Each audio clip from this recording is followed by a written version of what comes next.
नमस्कार विद्यार्थी मित्रांनो, नोट्स इन मराठी या आपल्या शैक्षणिक यूट्यूब चॅनलवर तुमचे मनापासून स्वागत आहे.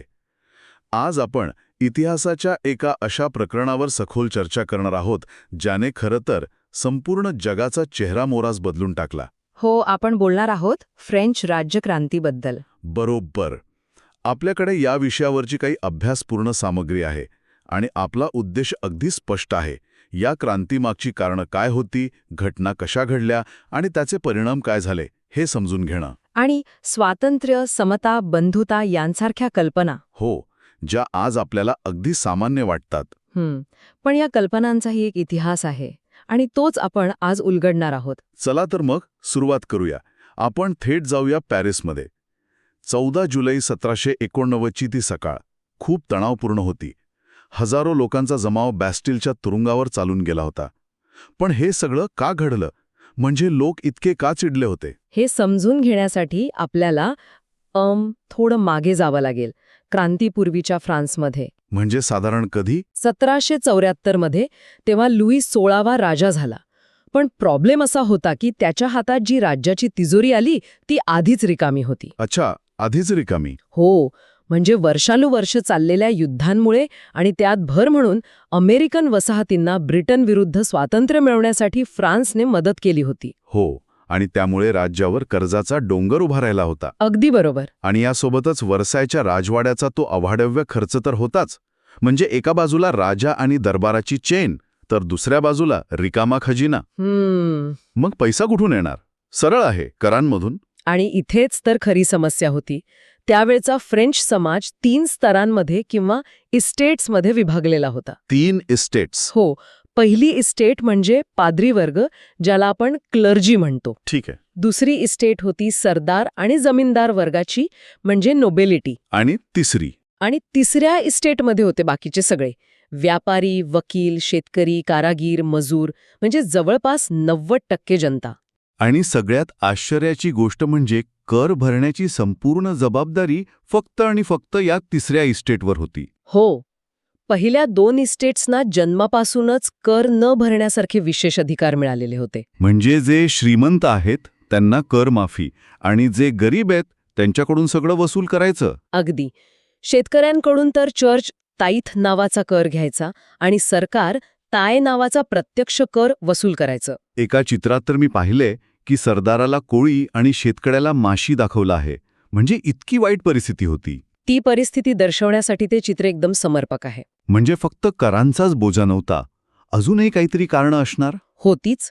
फ्रान्सची लोकसंख्या बघा. 1715 मध्ये जी 2.3 कोटी होती ती 1789 पर्यंत 2.8 कोटी झाली. अच्छा, लोकसंख्या खूप वाढली. हो. आणि त्यामुळे अन्नधान्याची, विशेषतः पावाची मागणी प्रचंड वाढली.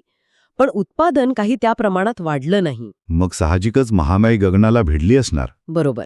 लोकांचे उत्पन्न वाढत नव्हतं, पण खर्च मात्र वाढत होता. यालाच उपजीविकेचे संकट किंवा सबसिस्टन्स क्रायसिस असं म्हटलं जातं. जगणंच मुश्किल झालं होतं थोडक्यात. याच काळात तिसऱ्या इस्टेटमधून एक नवीन वर्ग पुढे येत होता. कोणता वर्ग? मध्यम वर्ग. यात परदेशी व्यापार करून आणि वस्तूंचं उत्पादन करून श्रीमंत झालेले व्यापारी, वकील आणि प्रशासकीय अधिकारी होते. म्हणजे हे लोक सुशिक्षित होते. हो. आणि त्यांचा असं ठाम विश्वास होता की समाजात कोणालाही जन्माने विशेष अधिकार मिळू नयेत. व्यक्तीची सामाजिक ओळख त्याच्या पात्रतेवर अवलंबून असावी. आणि इथेच मग काही विचारवंतांची एंट्री होते. बरोबर. अगदी बरोबर. जॉन लॉक, ज्याने राजाच्या दैवी अधिकारांच्या सिद्धांतालाच आव्हान दिलं. राजा म्हणजे काय देव नाही असं तो म्हणाला. बरोबर. मग होता जीन जॅक रूसो, ज्याने सामाजिक करार म्हणजे सोशल कॉन्ट्रॅक्टवर आधारित सरकारची कल्पना मांडली. आणि मॉन्टेस्क्यू. हो. आणि मॉन्टेस्क्यू, ज्याने सत्तेच्या विभाजनाचा विचार मांडला, म्हणजे कायदेमंडळ, कार्यकारी मंडळ आणि न्यायपालिका. या कल्पनांची चर्चा मग सॅलॉन्स आणि कॉफी हाऊसेसमध्ये जोर धरू लागली असणार. हो. आणि तिथून त्या सामान्य लोकांपर्यंत पोहोचल्या. तर परिस्थिती अशी होती की राजा लुई 16व्याला नवीन कर लावायचे होते, पण तो एकटा हा निर्णय घेऊ शकत नव्हता. नाही. त्यासाठी त्याला इस्टेट्स जनरल या प्रतिनिधी सभेची बैठक बोलवावी लागली, जी 1614 नंतर पहिल्यांदाच 5 मे 1789 रोजी बोलवण्यात आली. म्हणजे जवळपास 175 वर्षानंतर. हो. पण या सभेत मतदानाचा एक विचित्र नियम होता. प्रत्येक इस्टेटला फक्त एक मत. अच्छा, म्हणजे पादरी आणि सरदार यांची 2 मतं विरुद्ध तिसऱ्या इस्टेटचं 1 मत. निकाल तर ठरलेलाच होता. त्यामुळे तिसऱ्या इस्टेटची मागणी होती की संपूर्ण सभेचं मतदान एकत्र व्हावं आणि प्रत्येक सदस्याला एक मत असावं. जी मागणी राजाने फेटाळली. हो, आणि याच्या निषेधार्थ तिसऱ्या इस्टेटचे प्रतिनिधी सभात्याग करून बाहेर पडले. पण ते तिथेच थांबले नाहीत. 20 जून रोजी हे सगळे प्रतिनिधी वर्सायमधल्या एका टेनिस कोर्टवर जमले. आणि त्यांनी स्वतःला नॅशनल असेंब्ली म्हणून घोषित केलं. त्यांनी तिथे एक शपथ घेतली की जोपर्यंत फ्रान्ससाठी राजाच्या अधिकारांवर मर्यादा घालणारं संविधान तयार होत नाही तोपर्यंत आम्ही मागे हटणार नाही. यालाच टेनिस कोर्टची शपथ म्हणतात की नाही? अगदी.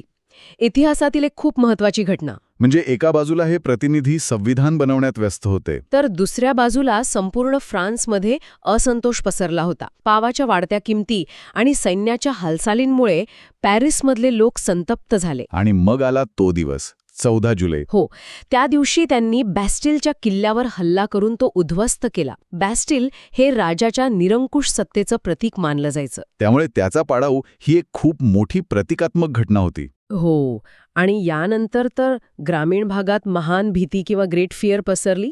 तिथे शेतकऱ्यांनी सरदारांच्या वाड्यांवर हल्ले केले. अखेर आपल्याच प्रजेच्या वाढत्या ताकदीपुढे राजाला झुकावंच लागलं आणि त्यांनी नॅशनल असेंब्लीला मान्यता दिली. बरोबर. आणि 4 ऑगस्ट 1789च्या रात्री असेंब्लीने सरंजामशाही व्यवस्था, कर आणि सगळे विशेष अधिकार रद्द करणारा प्रस्ताव मंजूर केला. म्हणजे तो एक ऐतिहासिक निर्णय होता. एका रात्रीत सगळं बदललं. हो, एका रात्रीत. त्यानंतर 1791 मध्ये नॅशनल असेंब्लीने संविधानाचा मसुदा पूर्ण केला. म्हणजे फ्रान्स आता घटनात्मक राजशाही कॉन्स्टिट्यूशनल मोनार्की बनला होता. हो, राजाचे अधिकार मर्यादित झाले होते आणि सत्ता कायदेमंडळ, कार्यकारी मंडळ आणि न्यायपालिका यांच्यात विभागली गेली. पण इथेही एक मेख होती बरोबर. होती. मनुष्य आणि नागरिकांच्या हक्कांची घोषणा तर केली गेली, पण मतदानाचा अधिकार सर्वांना नव्हता. अच्छा, तो कोणाला होता मग? केवळ विशिष्ट प्रमाणात कर भरणारे 25 वर्षांवरील पुरुषच सक्रिय नागरिक होते आणि फक्त त्यांनाच मतदानाचा हक्क होता. आणि बाकीचे पुरुष आणि सर्व महिला निष्क्रिय नागरिक होत्या. म्हणजे पुन्हा एकदा असमानता. याच काळात जेकोबिन क्लबसारखे राजकीय क्लब खूप लोकप्रिय झाले. हे समाजातील कमी श्रीमंत वर्गाचे प्रतिनिधित्व करत होते नाही का? हो, मॅक्सिमिलियन रोबेस्पियर त्यांचा नेता होता. जेकोबिन्स स्वतःला सॅन्क्युलॉट्स म्हणून घेत. सॅन्क्युलॉट्स, त्याचा अर्थ काय? त्याचा अर्थ होता गुडघ्याखालील विजार न घालणारे. हे त्यांना सरदारांपेक्षा वेगळं ठरवत असे. म्हणजे एक प्रकारे बंडखोरीचं प्रतीक. बरोबर. आणि मग अन्नधान्याच्या तुटवड्यामुळे आणि वाढत्या किमतींमुळे संतप्त झालेल्या या जेकोबिन्सने 10 ऑगस्ट 1792 रोजी राजवाड्यावर हल्ला केला आणि राजाला कैद केलं. हो, त्यानंतर नवीन निवडणुका झाल्या, ज्यात 21 वर्षांवरील सर्व पुरुषांना संपत्तीची अट न ठेवता मतदानाचा अधिकार मिळाला. हा एक मोठा बदल होता. खूप मोठा. या नवीन सभेला कन्व्हेन्शन असं नाव दिलं गेलं. आणि याच कन्व्हेन्शनने 21 सप्टेंबर 1792 रोजी राजाशाही संपुष्टात आणली आणि फ्रान्सला प्रजासत्ताक म्हणजे रिपब्लिक घोषित केलं. बरोबर. पुढे देशद्रोहाच्या आरोपाखाली राजा लुईस 16व्याला 21 जानेवारी 1793 रोजी सार्वजनिकरित्या गिलोटीनवर चढवण्यात आलं. गिलोटीन. यानंतरच तो दहशतीचा काळ सुरू झाला. हो, 1793 ते 1794 हा काळ दहशतीचे राज्य किंवा रेन ऑफ टेरर म्हणून ओळखला जातो. रोबेस्पियरच्या नेतृत्वाखाली. त्याच्या नेतृत्वाखाली प्रजासत्ताकाच्या शत्रूंना म्हणजे सरदार, पाद्री आणि त्याच्या विचारांशी सहमत नसलेल्या लोकांना अटक करून गिलोटीनवर चढवलं जात होतं. म्हणजे जो कोणी विरोध करेल त्याला थेट मृत्यूदंड. हो, इतकी टोकाची भूमिका होती. इतकंच नाही तर त्याने अन्नधान्याच्या किमतींवर नियंत्रण आणलं, रेशनिंग सुरू केलं आणि सर्वांसाठी समानतेचा पाव खाणं अनिवार्य केलं. पण रोबेस्पियरच्या याच अतिरेकी धोरणांमुळे त्याचे समर्थकही त्याच्या विरोधात गेले. आणि अखेरीस जुलै 1794 मध्ये त्यालाही गिलोटीनवर चढवण्यात आलं. हो, नियतीचा खेळ. या सगळ्या काळात महिलांची भूमिका काय होती? कारण त्या तर निष्क्रिय नागरिक होत्या ना. या निष्क्रिय अजिबात नव्हत्या.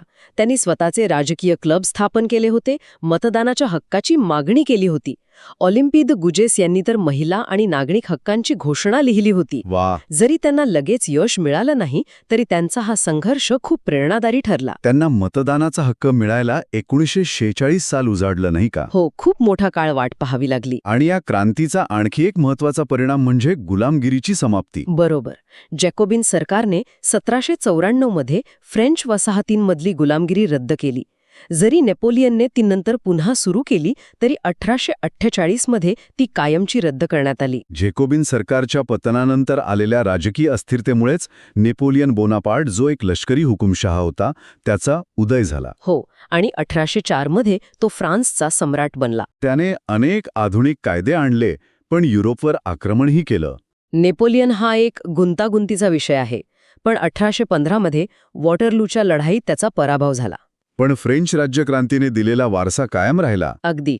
स्वातंत्र्य, समता आणि बंधुता या कल्पना फ्रान्समधून संपूर्ण युरोप आणि जगभरात पसरल्या. आणि याच कल्पनांनी 19व्या आणि 20व्या शतकात अनेक लोकशाही चळवळींना प्रेरणा दिली. हो, वसाहतवादाच्या विरोधात लढणाऱ्या लोकांना सार्वभौम राष्ट्र-राज्य निर्माण करण्याच्या त्यांच्या चळवळींमध्ये यातूनच स्फूर्ती मिळाली. अगदी.